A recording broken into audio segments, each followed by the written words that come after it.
Lunes 24 de abril del año 2023, inicia la semana, inician las noticias. María Luisa, buenas noches. Buenas noches, Alberto, todo listo y vamos directo a la información. Lluvias dejan muertos y heridos, deslizamiento de tierra sepulta un sector de la aldea Las Minas, Casillas, Santa Rosa, en Chiquimula. Se desploma el techo en una escuela. Y también atentan contra candidato a alcalde de Chicacao en Suchitepeques. Está hospitalizado luego que un vehículo lo arrollara en 2 ocasiones. Y planillas con casillas de alcaldes vacantes no pueden promocionar a concejales para las elecciones. El Tribunal Supremo Electoral habla sobre prohibiciones.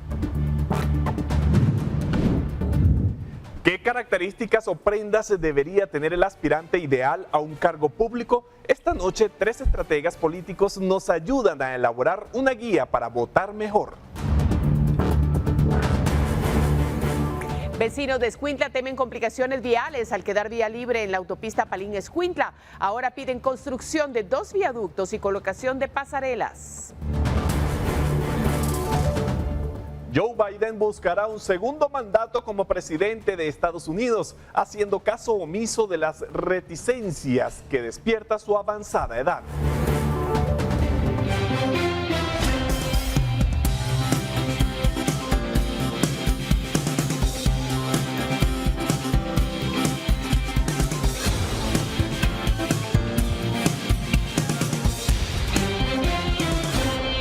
Gracias por estar allí frente al televisor compartiendo con nosotros y esperando la jornada noticiosa de la emisión estelar de Noticiero Guatevisión.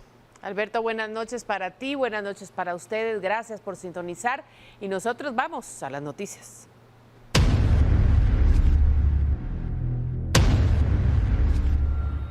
Un niño muere al quedar soterrado por deslave de un cerro en la aldea Las Minas, en Casillas, Santa Rosa. La madre y un hermano de la víctima se encuentran graves. Socorristas mantienen búsqueda de posibles víctimas.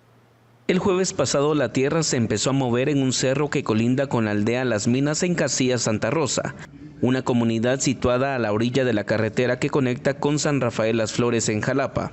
El peligro empezaba a alertar desde ese día, pero no hubo reubicación en albergues de la población en riesgo, y los más vulnerables sufrieron una vez más, aunque el alcalde defiende que se les avisó. Vos descubriste cuando se habló con Conred, cuando se habló con el Insigne, cuando se habló con Caminos, de la advertencia que había, ¿va? Y muchos no quisieron hacer caso, hicieron caso omiso. No, lo que pasó fue que la dimensión de esto, todo el mundo pensó que no iba a ser tan grande. Eso fue la semana pasada, fue el jueves. Pero sí, ya se les había dicho de que esa posibilidad ya cuando lloviera podía ceder. Hasta el momento las autoridades confirman la muerte de un niño, el cual fue rescatado de entre los escombros de una pared de lo que era su casa. Su madre y un hermano más están graves. Los líderes comunitarios aseguran que fueron 6 casas las soterradas. Las laderas del cerro no estaban habitadas, pero la noche ha llegado y aún no se tiene certeza de la tragedia. En la tarde de este lunes, algunos vecinos caminaron en el área colapsada. Fuerte.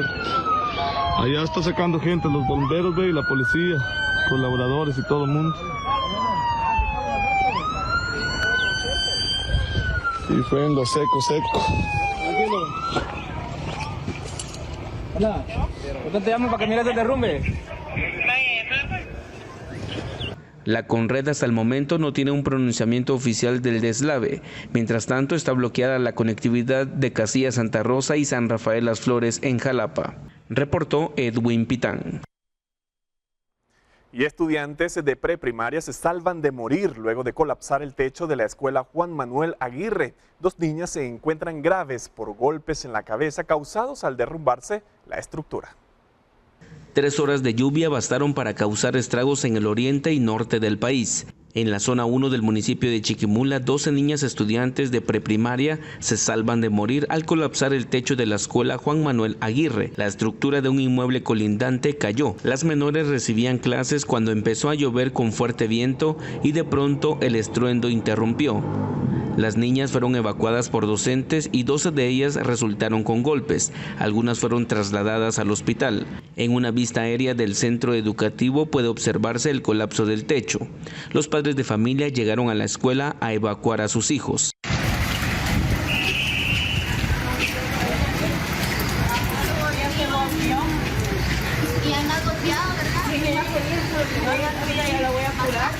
golpeó a su niña. Ay, Dios mío, fue la que les cayó el techo. El fuerte viento arrancó techos en Chiquimula. Encima de la estructura de nosotros, y eso fue lo que hizo que la estructura... No fue en sí la estructura de ustedes que colapsó. El techo rojo que ustedes ven en las imágenes no es el de nosotros. Entonces tuvo que haber caído encima del techo para que el mismo peso hiciera que colapsara. ¿Cómo están los niños? Según tengo entendido, hay niñas de la jornada de la tarde, que están heridas, se las llevaron al hospital. Sí. Dios mío, qué tragedia, no esperamos que estén bien realmente. Fue algo, como ¿cuántos niños pudieron haber estado en estas aulas? Hay 2 estudiantes en estado grave. Escuelita, pues, ¿verdad?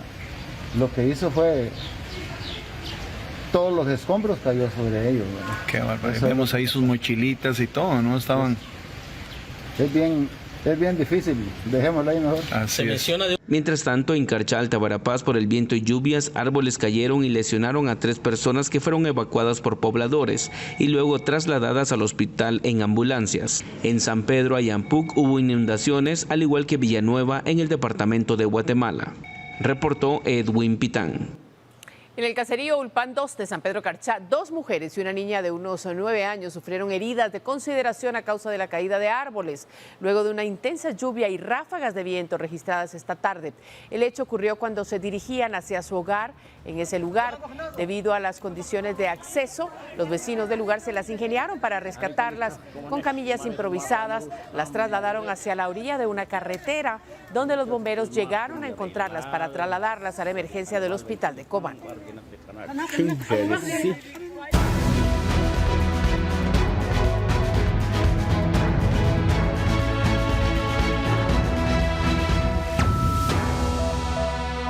En otras noticias, el candidato a la alcaldía del municipio de Chicacao, Suchitepeques, por el partido político Nosotros, Ramiro Rivera, fue víctima de un atentado, según lo calificó él mismo. El hecho ocurrió el fin de semana mientras instalaba publicidad electoral. El candidato se recupera en su centro asistencial y teme por su vida. Ramiro Rivera, candidato a la alcaldía del municipio de Chicacao por el partido político Nosotros, se encuentra internado en una clínica privada luego de sufrir un aparente atentado en su contra. El aspirante a la alcaldía presenta fracturas en la pierna derecha y por esa razón fue operado para insertarle una placa de metal. Desde el centro asistencial habló para Noticiero Guatevisión y Prensa Libre y narró lo ocurrido. Se me dejó ir y me colisionaron los 2 vehículos, yo quedé prensado en medio de los 2 y fue donde me fracturó la pierna. El muchacho regresó y se dio a la fuga, huyó y todavía me quiso, en una segunda oportunidad, me quiso volver a arrollar. Lo lamentable de esto es que lo considero un ataque con saña, ya iba directo hacia mi persona. El candidato indicó que no ha recibido amenazas, pero considera que se trata de algo político, ya que en las últimas semanas se han reportado riñas entre simpatizantes de otros candidatos a la alcaldía. Ha marcado mi vida con esta gran fractura que tengo un montón de tornillos y puntos puestos, ¿va? Entonces sí tengo miedo, pero yo sé que estoy cubierto con la sangre de Cristo. Rivera informó que continuará en la contienda electoral y dejará que el Ministerio Público investigue el hecho. Para Noticiero Guatevisión, Marvin Tunches. Bueno, y durante la campaña electoral se han registrado varios hechos violentos en distintos departamentos del país, como el reportado hace minutos por Noticiero Guatevisión que ocurrió el fin de semana con el aspirante a la alcaldía de Chicacao en Suchitepeques que fue atropellado. Nace la pregunta, ¿será que se trata de un ataque político? Hay varias versiones, así que vamos a escucharlas.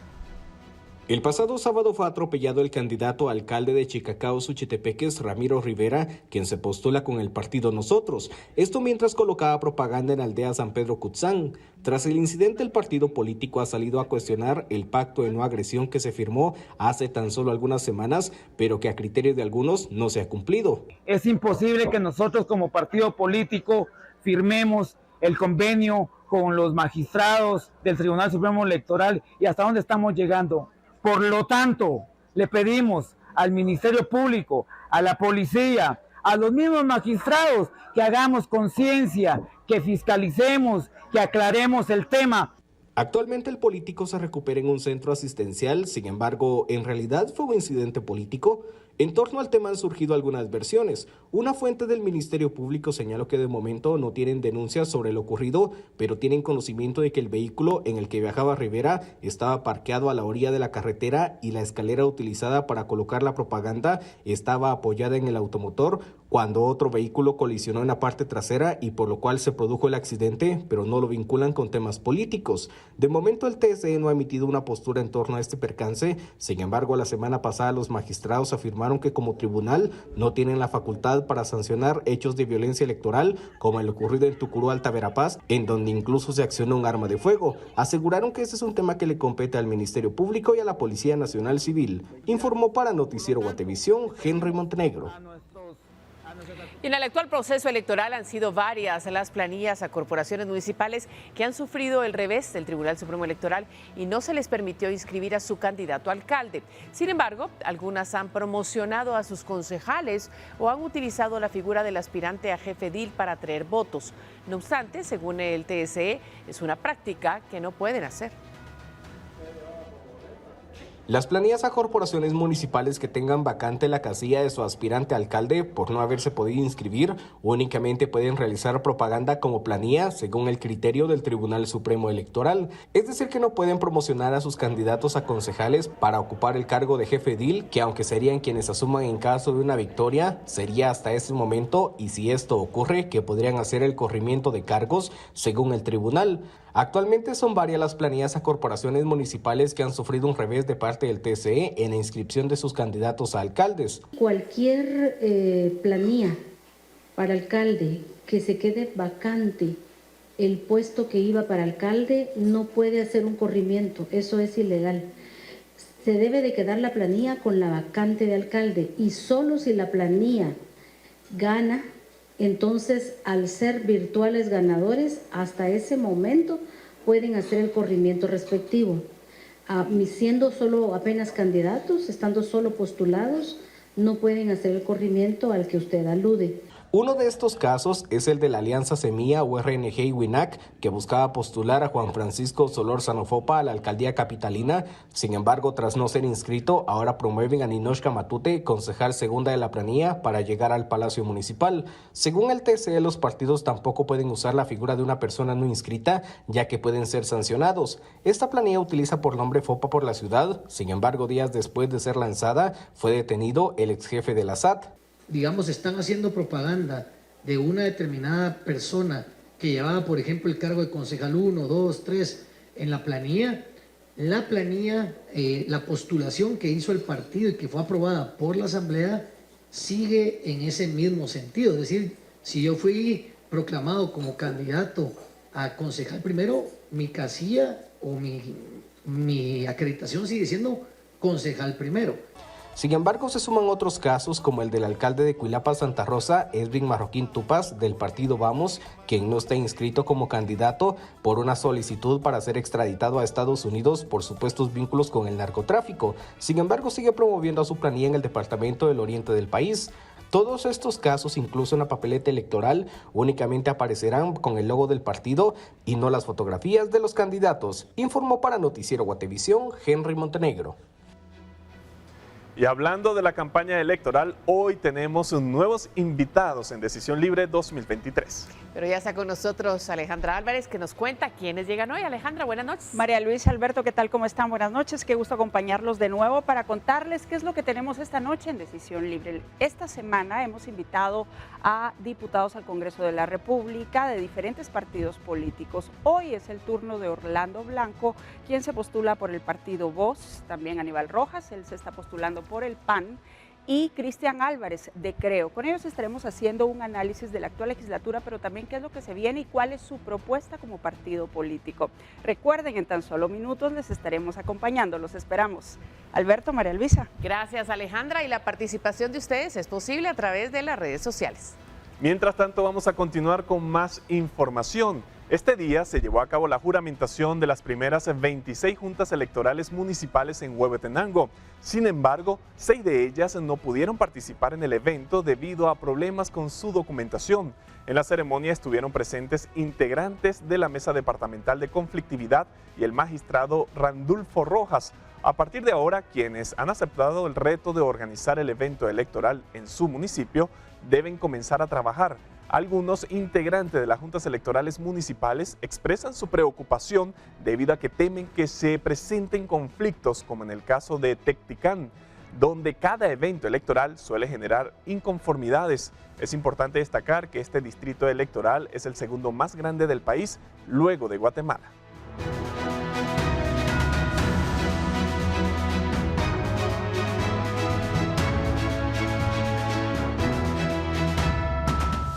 Y en la campaña electoral todos los candidatos buscan lucir su mejor traje, el tacuche más refinado que capte la mirada de los ciudadanos. Pero ¿qué características o prendas debería tener el aspirante ideal?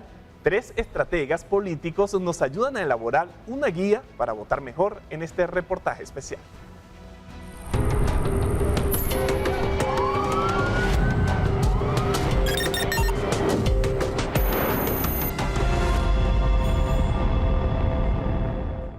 Esta es la época más linda para los políticos cada 4 años, la campaña electoral. En una campaña los candidatos y las candidatas compiten por la atención de la ciudadanía. 23 binomios presidenciales y otros 43,000 candidatos a puestos públicos están invirtiendo todos sus esfuerzos en esa misión.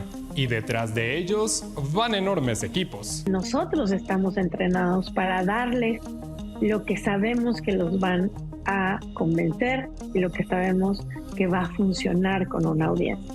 Para eso invertimos en producción, en investigación, en fin. Así como lo escucharon, cada mensaje de la propaganda está pensado para que el candidato entre en nuestro cerebro y en nuestro corazón. Todos los aspirantes quieren vestirse con el mejor tacuche, el traje más refinado para captar las miradas de los votantes. Y a partir de ahí hay una serie de ingredientes que todas las personas que encabezan las listas deberían de tener. O en otras palabras, prendas que deberían estar en el atuendo del candidato ideal. Hablemos de 2 interesantes. Primero, el conflicto personal, ¿no? Es decir, tú no estás en política para enriquecerte, tú no estás en política porque te venga bien, tú no estás en política porque te apetece, tú estás en política a costa de algo que pierdes. Algo que pierdes, algo que amerite que el candidato se ponga los pantalones y esté dispuesto a dejar atrás con tal de presentarse como el héroe del país. O así lo intentan. Otra cosa que te da valor, que también hace que te cueste, es tener un antagonismo.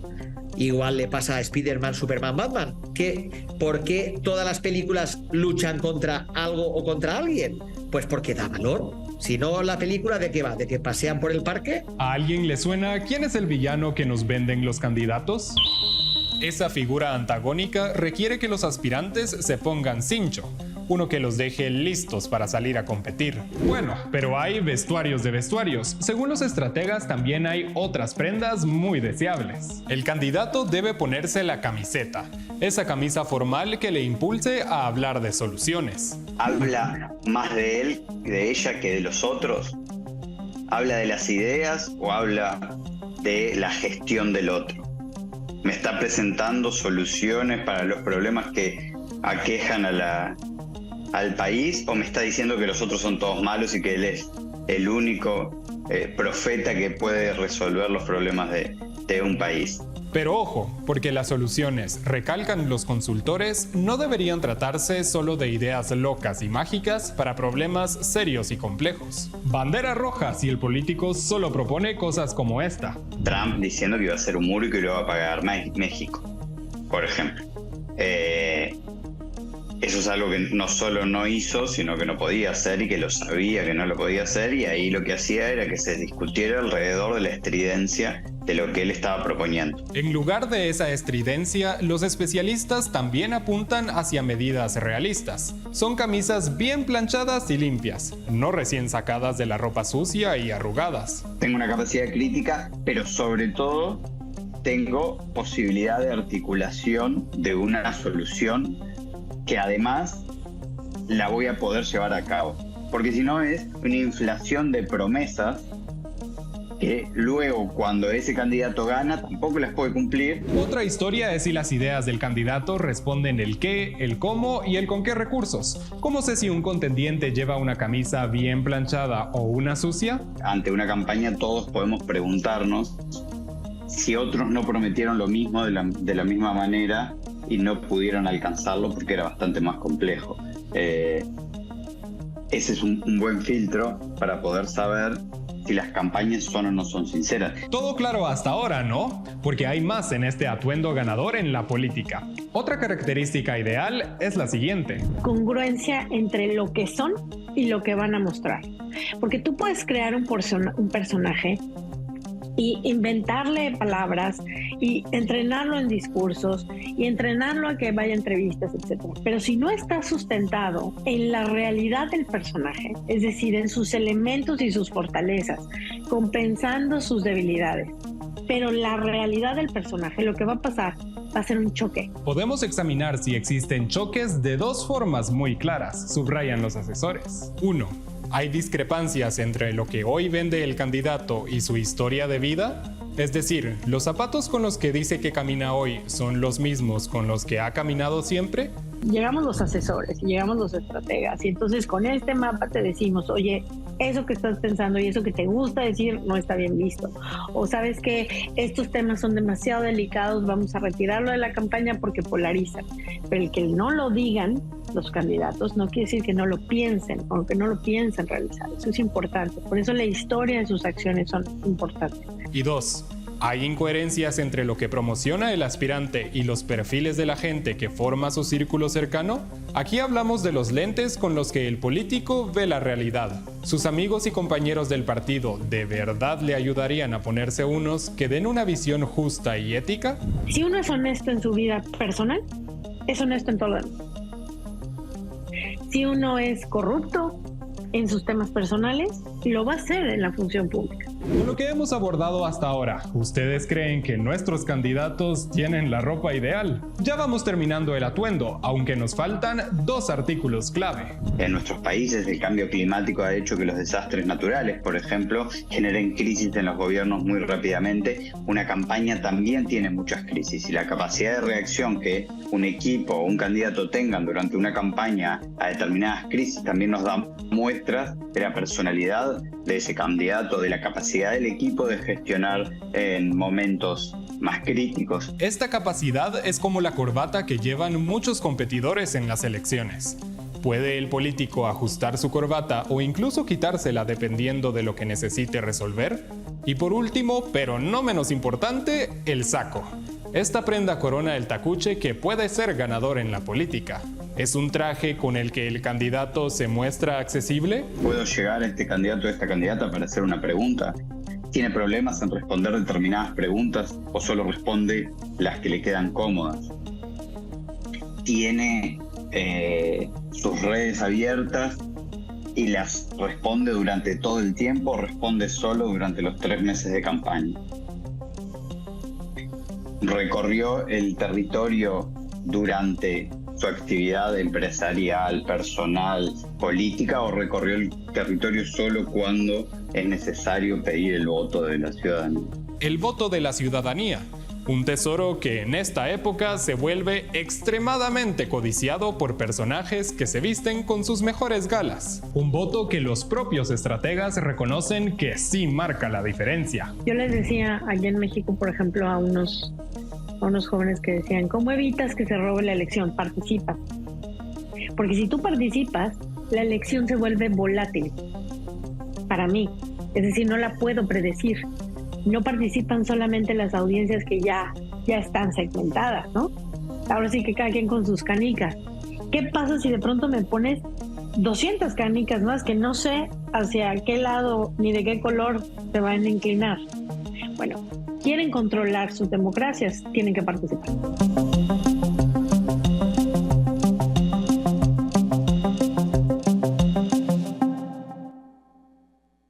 Características muy importantes que se deben tomar en cuenta, sobre todo en pleno proceso electoral y en plena campaña. Así es, estrategia política, pero ya escuchó, lo importante es participar. Convidex, la mejor opción para bajarle al estrés, presenta. Y vamos a otras noticias. El fin de semana un agente de la Policía Municipal de Tránsito fue víctima de un asalto. Los supuestos delincuentes regalaron el uniforme de la PMT a una persona en situación de calle. Fernando Cabrera nos da los detalles en la siguiente nota. El domingo último, una persona que se encuentra en situación de calle fue sorprendido portando el uniforme de un agente de la Policía Municipal de Tránsito de Guatemala. Según el motivo, se trató de un agente de la PMT que fue despojado de sus pertenencias cuando salía de sus labores y se dirigía a su hogar. El policía comentó que personas desconocidas le robaron y lo golpearon, lo que causó que fuera internado en un centro asistencial. La persona salió de su trabajo, en el camino antes de su residencia fue objeto de este asalto. Robaron parte de sus pertenencias, le robaron documentación, le robaron el uniforme policial y un aparato electrónico. Tras esto, la persona se opuso, fue objeto de golpes, ya recibe atención médica en la periférica correspondiente y nosotros pues damos seguimiento por la cuestión relacionada con el uniforme. Esto porque la persona que fue objeto de asalto ya recibe la atención médica necesaria. Debemos de cumplir el proceso o el protocolo cuando se pierde parte de la indumentaria policial. Según Montejo, quien portaba el uniforme policial no se opuso a devolverlo, pues indicó que se lo habían regalado para cubrirse del frío y lo ayudaron a vestirse. La persona en situación de calle con una enfermedad mental que afecta su comportamiento, su estado y también la forma de expresarse, pues a esta persona siguió la marcha, no es objeto de alguna acción legal, porque como lo indicó o dio a conocer, la persona le regalaron la ropa, de hecho le pusieron la ropa para el frío supuestamente y desconoce que sea de una institución policial. Montejo agregó que durante varios años no habían tenido una situación como esta y es el primer caso de un robo a un agente de la Policía Municipal de Tránsito de Guatemala, por lo que está llevándose a cabo las investigaciones para dar con los responsables. Con imágenes de Erika Ávila, reportó para Noticiero Guatevisión, Fernando Cabrera. Convidex, la mejor opción para bajarle al estrés, presentó.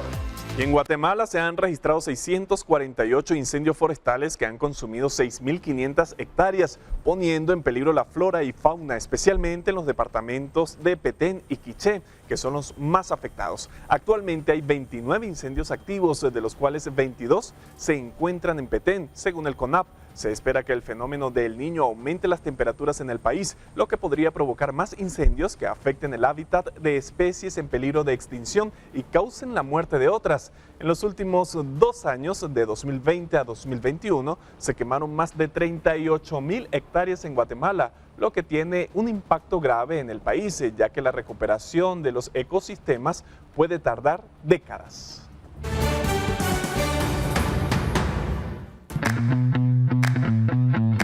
Multimoney, finanzas de estos tiempos, presenta. Vecinos de Escuintla exigen soluciones viales, construcción de pasos a desnivel, pasarelas y la disminución del tráfico. Ya regresamos con eso y más. Multimoney, finanzas de estos tiempos, presentó.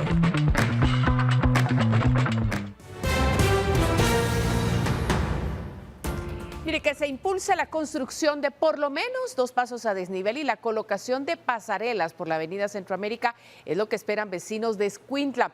Esto se debe a que la autopista Palín-Escuintla quedará libre para el paso de vehículos, pero aún hay una parte del transporte pesado que deberá transitar por la CA9 Sur, lo que ocasionará mayor complicación en el tránsito del departamento. La avenida Centroamérica consta de 3 kilómetros y divide a la zona 3, una de las más pobladas de Escuintla, con la zona 1 de esta ciudad. El tráfico que se forma en el sector por el paso de transporte pesado no solo afecta la circulación, también ha causado varios accidentes con saldos lamentables. La entrada de Tacisco y el puerto, que se hicieran pasos a desnivel ya.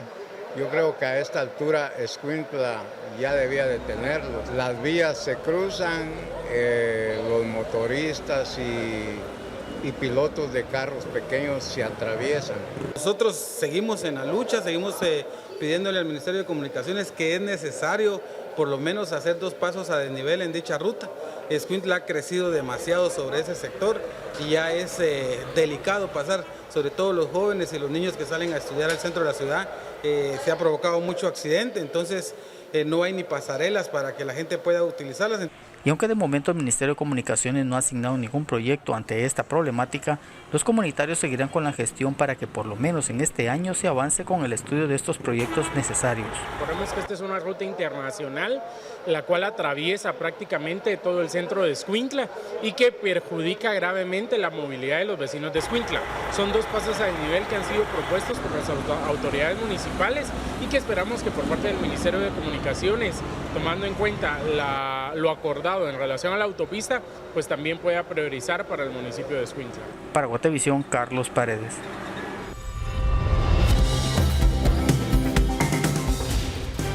Aquí estamos listos ya, preparados para el segmento de Guate Reporta, Alberto. Así es, María Luisa, vamos a recordarle a toda nuestra audiencia el número para que pueda contactarnos directamente a través de WhatsApp.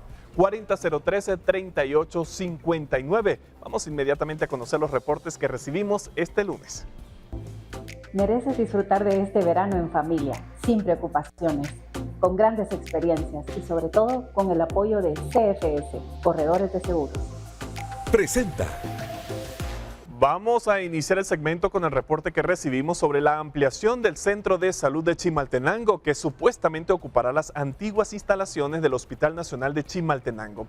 El Centro de Salud contará con consulta externa, clínicas de vacunación, así como acciones de promoción, prevención y saneamiento. También se habilitará al menos 9 clínicas y contará con atención en ginecología, pediatría, entre otros servicios. Cabe agregar que antes de la apertura del nuevo hospital de Chimaltenango, el centro de salud y el referido hospital funcionaban en el mismo recinto. Bueno, y nuestro televidente César Fuentes nos envió un reporte sobre los inconvenientes que causa la extracción de agua en la colonia Lourdes de la zona 16 de la ciudad capital. Vamos a verlo.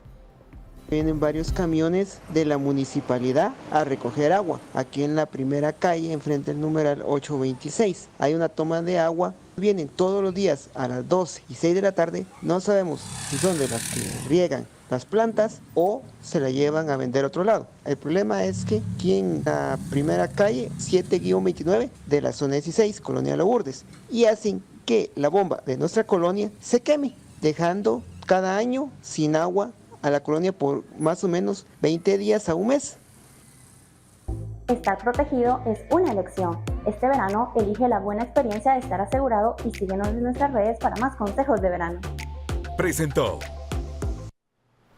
Es muy sencillo convertirse en nuestro reportero comunitario. Solo debe enviar un WhatsApp con la denuncia, bien sea acompañada de texto, imágenes, videos, al 4013-3859. María Luisa, llegó el momento de una nueva pausa. Así es, regresamos en breve con más.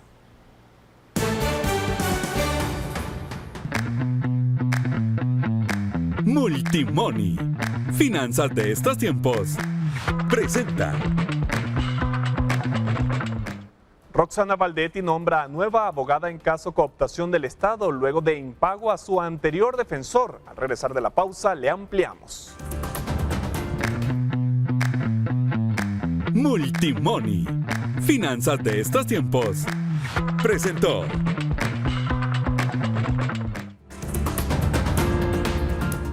Tenemos más noticias. El precandidato presidencial de Podemos, Roberto Arzú, pide a la Corte Suprema de Justicia aplicar la ley y ratificar su participación en las elecciones generales. Roberto Arzú, el proclamado presidenciable del partido político Podemos, acompañado de sus abogados, esta tarde ante la Corte Suprema de Justicia defendió su inscripción. Los abogados en su defensa justificaron que los magistrados del Tribunal Supremo Electoral han tomado decisiones arbitrarias. Arzú en su intervención aseguró que las pruebas son absolutamente contundentes y no existe la posibilidad legal de negarle su participación en la contienda electoral por la presidencia. Además, a los magistrados les aclaró que no ha pedido privilegios, sino que se cumpla la ley. Magistrados de la Corte Suprema de Justicia, yo solo les pido que hagan lo correcto, que puedan voltear a ver a sus hijos y decirles: yo fui parte de romper ese sistema corrupto en Guatemala. Yo fui parte de hacer historia para mí. La Corte Suprema de Justicia, luego de escuchar los argumentos, deberá de resolver el amparo interpuesto por Arzú y define si está o no adentro de la contienda electoral. Con imágenes de Carlos Hernández, reportó Edwin Pitán. Y Juan Francisco Solórzano Fopa, quien fue detenido por simular una compraventa en favor de José Rubén Zamora del periódico, cuando lo defendió, optó por recusar al juez séptimo penal Freddy Orellana durante el comienzo de la audiencia de primera declaración este lunes. Solórzano Fopa justificó que Orellana no es el juez contralor del caso y que debería ser el juzgador Sergio Mena quien conozca el proceso. Con base en ese señalamiento se planteó la recusación. La recusación fue enviada por Orellana a una sala que resolverá si es él quien conoce el caso de Solórzano Fopa y Justino Brito Torres. Ambos sindicados seguirán en prisión provisional en Mariscal Zavala. Y en el previo de la discusión de la etapa intermedia del caso cooptación del Estado, la ex vicepresidenta Roxana Baldetti ha nombrado a una nueva abogada para que la represente en el proceso. Baldetti dejó de recibir los servicios del abogado Gustavo Juárez por impago. Este abogado logró que la ex vicepresidenta obtuviera permiso para salir 4 veces al día de la cárcel, un beneficio concedido por la jueza de mayor riesgo Eva Recinos. Se sabe que Baldetti no logró pagar 2 audiencias al abogado Juárez. La exfuncionaria ha nombrado a Gloria Floridalma Hernández Reyes para continuar con su representación en el caso. Está cerca de comenzar la etapa intermedia en la que se decidirá si va o no a juicio. Es un caso en el que hay más de 50 sindicados. Y varias organizaciones civiles presentaron una acción de inconstitucionalidad en la Corte de Constitucionalidad con la intención de que se dejen sin efecto las reformas al Código Penal y a la Ley contra la Delincuencia Organizada que endurecen las sanciones contra el hurto de energía eléctrica y que se ha considerado como unas reformas dedicadas a Codeca. Según el argumento de la acción legal, se crearon nuevos tipos penales que son desproporcionados y aseguran que se hicieron con el interés de beneficiar a empresas de energía eléctrica. Ahora, la acción de inconstitucionalidad debe ser conocida por los magistrados de la CC para resolverla.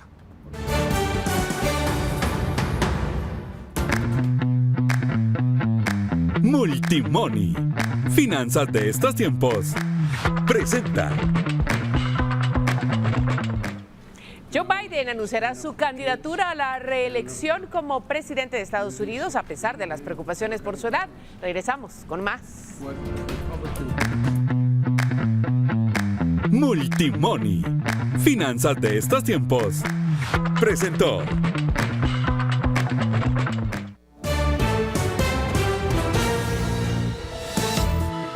Llegó la hora de la noche donde nos da mucho gusto recibir a Paula Osaeta. Así es, porque es momento de que hablemos de dinero. Paula, te saludamos. Buenas noches.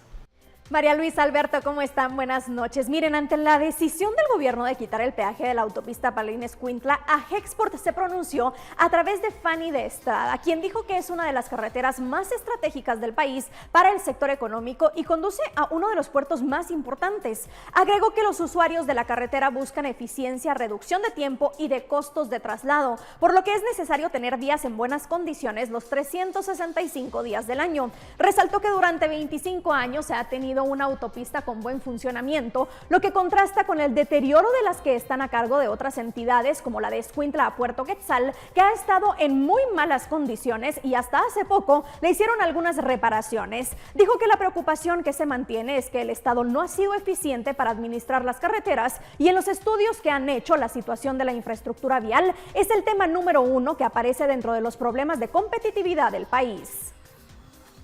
Y en otros temas quiero contarle que Carretera El Salvador será el lugar en donde se construirá uno de los parques industriales más grandes del sector. Con una inversión millonaria esperan atraer nuevos y distintos negocios con oportunidad de crecimiento. Carretera El Salvador está creciendo en el sector industrial por 2 factores. Uno es por la paz y el otro es por la pandemia que trajo el teletrabajo, por lo que muchos siguen en esa modalidad o buscan algo cerca de su casa. Así es como surge la idea de crear el parque industrial más grande del sector. Es de 35 manzanas, realmente pues es un parque industrial enorme, se está desarrollando por fases porque nos vamos a tardar 4 años, digamos, en terminar de desarrollar el parque. Es un parque exclusivamente de bodegas de diferentes tamaños. Esta semana se entregará la primera fase, que cuenta con 4 distritos. Tiene área verde, parqueo para furgones y bodegas desde 300 hasta 500 metros. La construcción de este parque industrial tiene una inversión de $20 millones y generará más de 1.500 empleos entre directos e indirectos. Ya construidas las bodegas, que digamos el parque industrial, ya cuando tengamos el parque industrial construido van a ser como 600 bodegas, realmente se van a generar muchísimo empleo. La idea es lo que les decía, es que la misma gente que vive en Carretera de Salvador, que vive en la entrada de San José Pinula o que vive en San José Pinula, que vive en Barberena, que vive en la entrada de Farejanes, que vive en todas esas, en el kilómetro 30 y pico, en lugar de bajar a Guate, se quede trabajando ahí. Se espera que la fase completa esté terminada en alrededor de 4 años y busca albergar más de 600 bodegas para comercios de cualquier sector.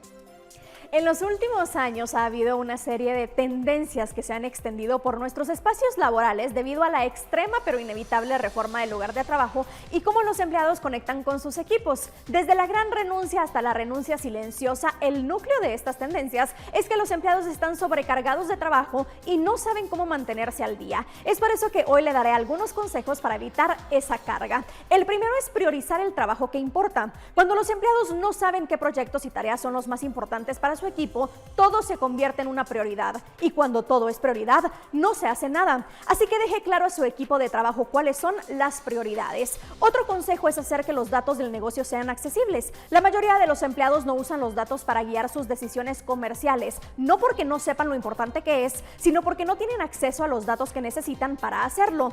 Y el último consejo de hoy es reducir el trabajo invisible, que es tiempo de trabajo dedicado a tareas en las que muchas veces los empleados ni siquiera se dan cuenta de que están destinando una gran cantidad de tiempo. Este tiempo podría dedicarse a tareas que hacen que su negocio se mueva hacia adelante. Espero que estos consejos les sirvan para que su equipo de trabajo no esté tan cargado y pueda ser más productivo. Nos vemos mañana en este mismo espacio. Buenas noches para ti también, Paula, y continuamos con temas nacionales. Más de 50 proyectos del Consejo Departamental de Desarrollo de Quiché, que representan millones de quetzales, se podrían perder. Esto porque los alcaldes ocupados en su campaña electoral no los han tramitado. El 100% de los alcaldes de Quiché buscarán su reelección al cargo y su única finalidad en las últimas semanas ha sido hacer campaña política. Varios jefes ediles no han presentado la documentación para los proyectos de Consejo de Desarrollo Departamental de Quiché para el año 2024, lo que representa millones de quetzales en proyectos de agua y saneamiento, educación y salud para la población, y corren el riesgo de perderse esos recursos. Prácticamente el recurso se estaría perdiendo. No se dice que el dinero se regresa al fondo común, sino que simplemente ese dinero nunca se pide. Ahora el sistema financiero integrado del Estado funciona a petición de... 54 proyectos de 166 no han sido presentados para su revisión. En varios casos los alcaldes, ocupados en su campaña, no le ponen atención a esos proyectos y esperarán hasta ser reelectos. Pero se les olvida que el plazo finaliza el 15 de mayo. Acá cada uno de nosotros tenemos esa doble responsabilidad de dejar todo en orden para que todo vaya marchando de acuerdo a lo planificado. Acuérdense que las necesidades de la población, y tenemos que tener al día todos los requisitos que estos requieran. La mayoría de alcaldes ya ni se presentan a las reuniones de CODEDE, ocupados en su campaña electoral. Para Noticiero Guatevisión reportó Héctor Cordero. En sexualidad.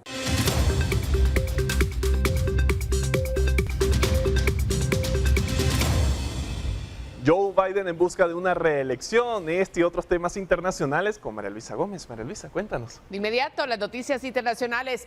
14 presuntos delincuentes fueron linchados este lunes por una multitud en Canavert, en las alturas de Puerto Príncipe, la capital de Haití. Un país sumido en una espiral de violencia a causa de un enfrentamiento entre bandas armadas. Así informaron medios locales. La situación ocurrió después de que los 14 hombres fueran interceptados por la policía en un autobús de transporte público y se escucharan intensos tiroteos durante toda la noche en Canavert y otras zonas aledañas. Varios videos que circulan en redes sociales muestran a personas personas que se apresuran a verter gasolina sobre los hombres vivos y muertos, mientras que otras intentan encender neumáticos encima de estos tendidos en el suelo. Según informes, los hombres llevaban armas y municiones en maletas. ¡Préndales fuego! Los mataremos uno a uno, grita la multitud alrededor de los supuestos bandidos, de acuerdo con los videos en los que se ve a policías vigilar la escena.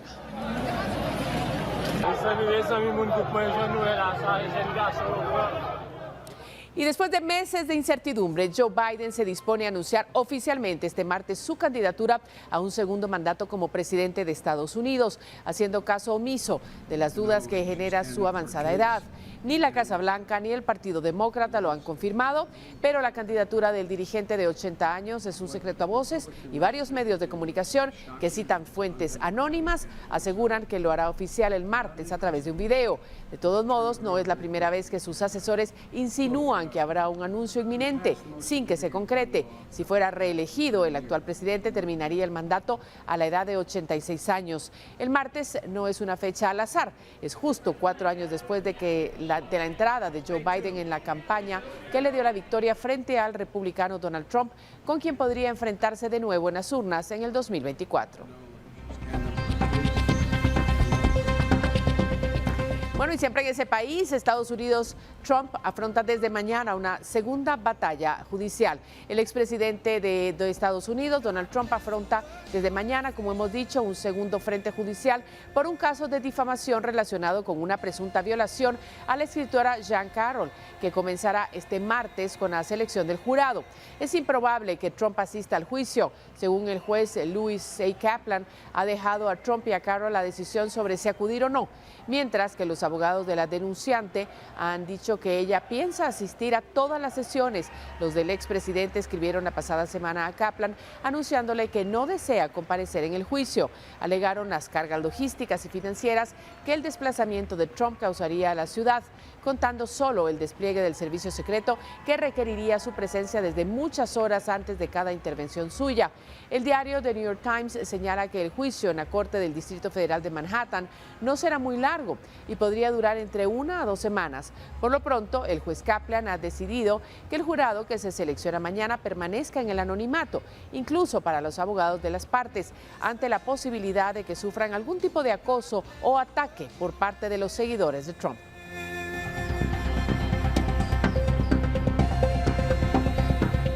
Hay caravana en protesta por la muerte de 40 migrantes en un incendio en un centro de detención en México. Unos 2,000 migrantes de diversas nacionalidades partieron el domingo desde un parque en la ciudad de Tapachula, en el estado sureño de Chiapas, con dirección a Ciudad de México. Según las autoridades mexicanas, el incendio se originó cuando un migrante prendió fuego a un colchón en la celda donde permanecía con otros 67 hombres en medio de una protesta por su posible deportación desde Ciudad Juárez, fronteriza con Estados Unidos. Ni el personal de migración ni el de seguridad hicieron algo por evacuar a los migrantes, según se confirmó con grabaciones de cámara de seguridad. Aunque la intención de la caravana, bautizada Vía Crucis Migrante, es llegar a la Ciudad de México, varios de sus integrantes comentaron que buscan arribar a la frontera con Estados Unidos. Y la problemática migratoria en la ciudad de Nueva York se profundiza y los recursos económicos se agotan. Según el alcalde Eric Adams, ahora las autoridades de la Gran Manzana piden ayuda a la administración del presidente estadounidense Joe Biden para que suministre más fondos. El presidente y la Casa Blanca han fallado en esta crisis migratoria de la ciudad. La ciudad de Nueva York perdió 817 millones de dólares y se vienen pérdidas de hasta 1.400 millones de dólares para este año fiscal, que termina el 30 de junio, según confirmó el director de presupuesto, Jack Gia. Creo que un número sustancial de solicitantes de asilo están siendo explotados, están siendo maltratados. La queja central del gobierno local es que se creó un mercado laboral en negro de miles de trabajadores que no tienen estatus de protección temporal. ¿Por qué Texas y Florida y los otros estados que están enviando a esta gente a lo nuestro? ¿Por qué en Nueva York no le están cobrando? No estamos por estar jugando con nuestro presupuesto, y hay otras maneras a donde podemos estar gastando dinero, ayudando a las personas que de verdad lo necesitan aquí, los ciudadanos. Mi sueño era de poder venir y darles un futuro mejor a mis hijos, tener una estabilidad económica y ayudar a mi familia en Ecuador. Los más de 40.000 migrantes que llegaron de Texas y Florida, según autoridades de Nueva York, fueron abandonados en la estación de buses de Manhattan, sin ningún recurso para sobrevivir en la Gran Manzana. Iglesias y organizaciones sociales son quienes apoyan a las familias migrantes. Ronen Swark, Voz de América, Nueva York.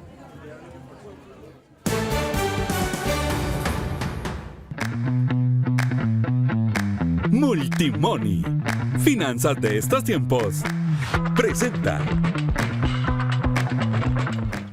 Proyecto de mejoras en recintos de piezas arqueológicas y obras de arte entra en su fase crucial. ¿Qué avances han logrado en estos últimos meses? Luego de la pausa le contamos. Multimoney. Finanzas de estos tiempos. Presentó.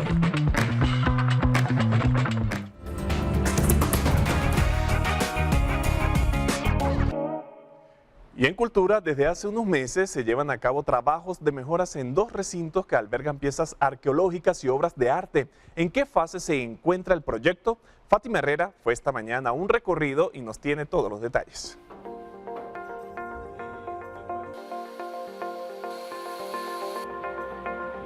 Un recorrido se llevó a cabo esta mañana por el Museo Nacional de Arqueología y Etnología y el Museo Nacional de Arte Moderno Carlos Mérida, que en los últimos meses han estado cerrados debido a trabajos de remozamiento.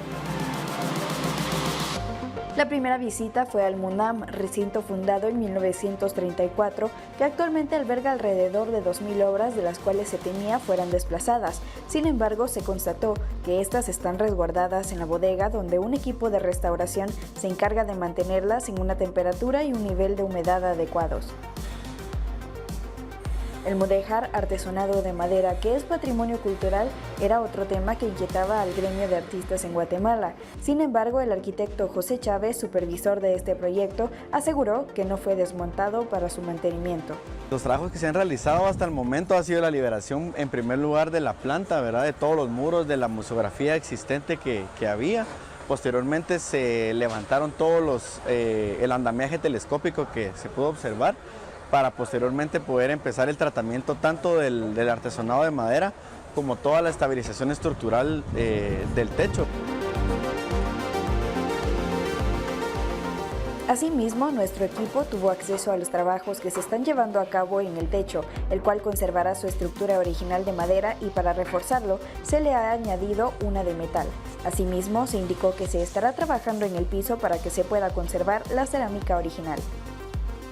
Por otra parte, también visitamos el Museo de Arqueología y Etnología, donde también se están llevando a cabo trabajos en el techo y en las tuberías. Las piezas arqueológicas están resguardadas con lona y esto también fue parte de lo que nos dijeron las autoridades. Por otra parte, en el Museo Nacional de Arqueología y Etnología se realizan trabajos tanto en el techo como en las tuberías. En simultáneo se lleva a cabo la liberación de los monumentos que resguarda este recinto como parte del rediseño del guión museológico. El diseño que se está implementando con el guión museográfico, su objetivo principal es tener muchas transparencias. Aquí había un área administrativa que realmente era como un tope visual hacia lo que es la fuente. Hoy en día este proyecto lo que va a transmitir es una transparencia, que la gente que entra y los usuarios van a tener una transparencia y van a ver la fuente y su rotonda. Actualmente ambos recintos se encuentran en la fase de cambio de techo. Para el Museo Nacional de Arte Moderno, según las autoridades del Ministerio de Cultura y Deportes, se han destinado 11.970.510 quetzales, mientras que para el Museo de Arqueología y Etnología, 12.221.905 quetzales. Posterior a esto se trabajará en un nuevo guión museológico y se espera que abran al público antes de que finalice este año, aunque no se dio una fecha específica. Con imágenes de Juan Diego González para Noticiero Guatevisión, Fátima Herrera. Y así llegamos al final de la emisión estelar de Noticiero Guatevisión. Muchísimas gracias por acompañarnos. Recuerden que en tan solo minutos, Decisión Libre 2023. María Luisa, que tengas excelente noche. Lo mismo para ti, Alberto. Buenas noches. A todos ustedes también. Descansen. Mañana tenemos más información. Vamos inmediatamente a cerrar con estas imágenes. Así es, vamos a despedirnos con los Creedence Clearwater Revival, porque en un día como hoy, pero de 1945, nació Cosmo, el baterista de esta reconocida banda de rock. Su nombre real es Douglas Raymond Clifford y hoy cumple 78 años. Clifford integró la banda junto a sus amigos Stu Cook, John Fogerty y Tom Fogerty, con quienes alcanzó la fama. Además de la batería, el músico cantó voces de armonía y contribuyó a los temas de Creedence. Así nos despedimos. Buenas noches. Now for his support. Nancy Jeffries for